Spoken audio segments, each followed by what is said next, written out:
SPTTC ਵੱਲੋਂ ਸਰੀ police service ਦੇ ਵਾਸਤੇ ਇਨੀਸ਼ੀਅਲ ਡਿਪਲੋਇਮੈਂਟ ਡੇਟ ਨੂੰ ਮਨਜ਼ੂਰੀ ਦੇ ਦਿੱਤੀ ਗਈ ਹੈ, ਜਿਸ ਦਾ ਮਤਲਬ ਹੈ ਕਿ ਸਰੀ ਪੁਲਿਸ ਸਰਵਿਸ ਨਵੰਬਰ 30, 2021 ਤੋਂ ਜਾਂ ਫਿਰ ਇਸ ਤੋਂ ਪਹਿਲਾਂ ਆਪਣੇ ਅਫਸਰਾਂ ਨੂੰ ਤਾਇਨਾਤ ਕਰ ਸਕਦੀ ਹੈ।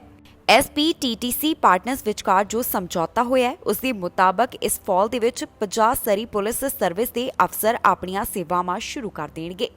ਦੱਸ ਦਈਏ ਕਿ SPTTC ਦੇ ਪਾਰਟਨਰਸ ਦੇ ਵਿੱਚ public safety Canada, province of British Columbia ਅਤੇ ਸਿਟੀ ਆਫ ਸਰੀ ਸ਼ਾਮਿਲ ਹੈ। ਸਰੀ ਪੁਲਿਸ ਦੇ ਇਨ੍ਹਾਂ 50 ਅਫਸਰਾਂ ਨੂੰ RCMP ਦੇ ਨਾਲ ਅਲਾਈਨ ਕੀਤਾ ਜਾਵੇਗਾ। ਇਸ ਦੌਰਾਨ ਚੀਫ ਕਾਂਸਟੇਬਲ ਵੱਲੋਂ ਆਪਣੇ ਵਿਚਾਰਾਂ ਦੀ ਸਾਂਝ ਪਾਈ ਗਈ, ਜਿੱਥੇ ਉਹ ਕਾਫੀ ਜ਼ਿਆਦਾ ਉਤਸ਼ਾਹਿਤ ਨਜ਼ਰ ਆਏ। ਉਨ੍ਹਾਂ ਕਿਹਾ ਕਿ ਅਸੀਂ ਸਰੀ RCMP ਦੇ ਨਾਲ ਇਕੱਠਿਆਂ ਕੰਮ ਕਰਨ ਦੇ ਵਾਸਤੇ ਤਿਆਰ ਹਾਂ।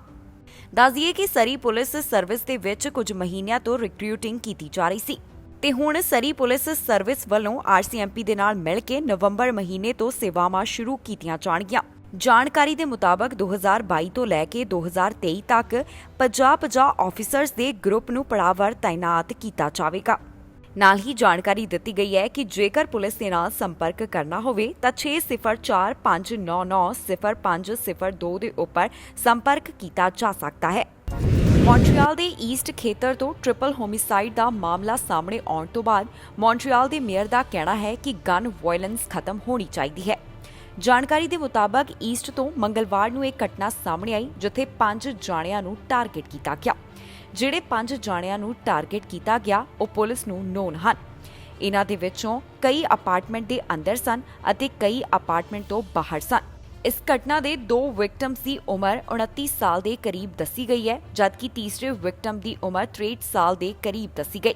ਪੁਲਿਸ ਦਾ ਕਹਿਣਾ ਹੈ ਕਿ ਇਹਨਾਂ ਵਿੱਚੋਂ ਇੱਕ ਦੇ ਕੋਲ ਹਥਿਆਰ ਸੀ।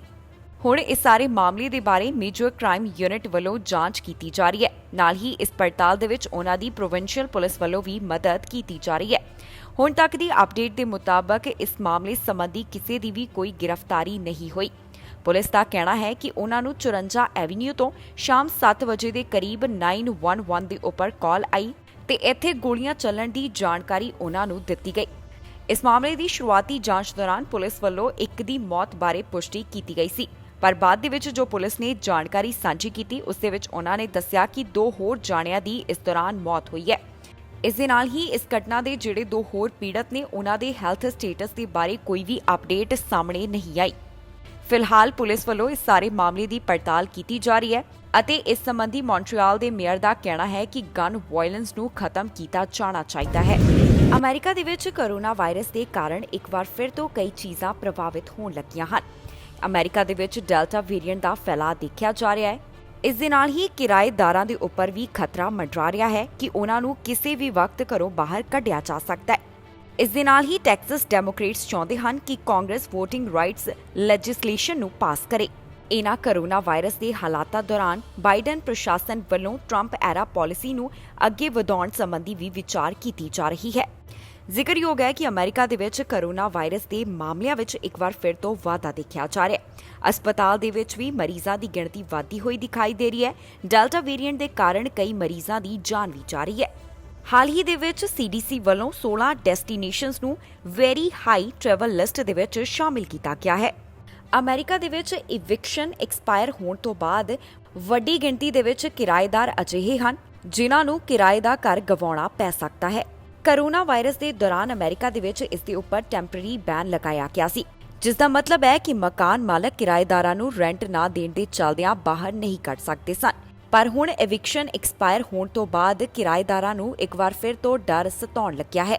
ਪਰ ਕਿਉਂਕਿ ਅਮਰੀਕਾ ਦੇ ਵਿੱਚ ਇੱਕ ਵਾਰ ਫਿਰ ਤੋਂ ਕੋਰੋਨਾ ਵਾਇਰਸ ਦਾ ਫੈਲਾਅ ਦੇਖਿਆ ਜਾ ਰਿਹਾ ਹੈ, ਇਸ ਤੋਂ ਬਾਅਦ ਇਹ ਵੀ ਚਰਚਾ ਹੈ ਕਿ ਹੋ ਸਕਦਾ ਹੈ ਅਮਰੀਕਾ ਦੇ ਵਿੱਚ ਇੱਕ ਵਾਰ ਫਿਰ ਤੋਂ ਇਸ ਸੰਬੰਧੀ ਟੈਂਪਰੇਰੀ ਬੈਨ ਲਗਾ ਦਿੱਤਾ ਜਾਵੇ।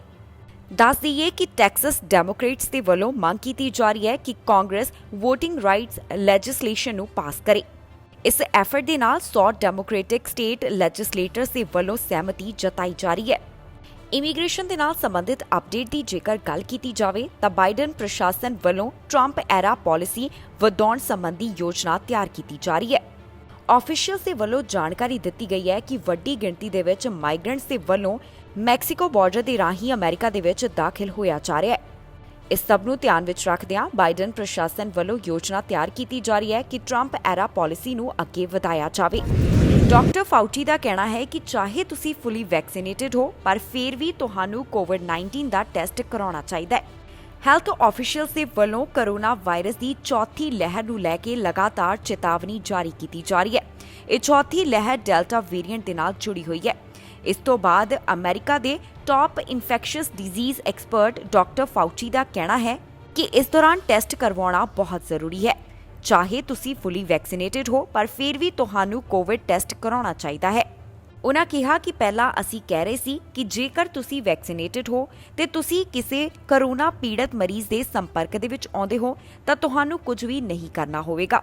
ਤੁਹਾਨੂੰ ਟੈਸਟ ਨਹੀਂ ਕਰਵਾਉਣਾ ਹੋਵੇਗਾ ਤੇ ਤੁਹਾਨੂੰ ਆਈਸੋਲੇਟ ਨਹੀਂ ਕਰਨਾ ਹੋਵੇਗਾ। ਪਰ ਮੌਜੂਦਾ ਹਾਲਾਤਾਂ ਦੇ ਵਿੱਚ ਅਜਿਹਾ ਨਹੀਂ ਹੈ। ਚਾਹੇ ਤੁਸੀਂ ਫੁੱਲੀ ਵੈਕਸੀਨੇਟਡ ਹੋ, ਪਰ ਫਿਰ ਵੀ ਤੁਹਾਨੂੰ ਕੋਵਿਡ-19 ਟੈਸਟ ਕਰਾਉਣਾ ਹੋਵੇਗਾ। ਡਾਕਟਰ ਫਾਊਚੀ ਦਾ ਬਿਆਨ US Center for Disease Control and Prevention ਵੱਲੋਂ ਜੋ ਡੈਲਟਾ ਵੇਰੀਐਂਟ ਨੂੰ ਲੈ ਕੇ ਚੇਤਾਵਨੀ ਦਿੱਤੀ ਗਈ ਹੈ, ਉਸ ਤੋਂ ਬਾਅਦ ਸਾਹਮਣੇ ਆਇਆ। CDC ਦੇ ਡਾਕੂਮੈਂਟਸ ਦੇ ਵਿੱਚ ਦੱਸਿਆ ਗਿਆ ਹੈ ਕਿ ਡੈਲਟਾ ਵੇਰੀਐਂਟ ਚਿਕਨ ਪੌਕਸ ਦੇ ਵਾਂਗ ਤੇਜ਼ੀ ਦੇ ਨਾਲ ਫੈਲਦਾ ਹੈ।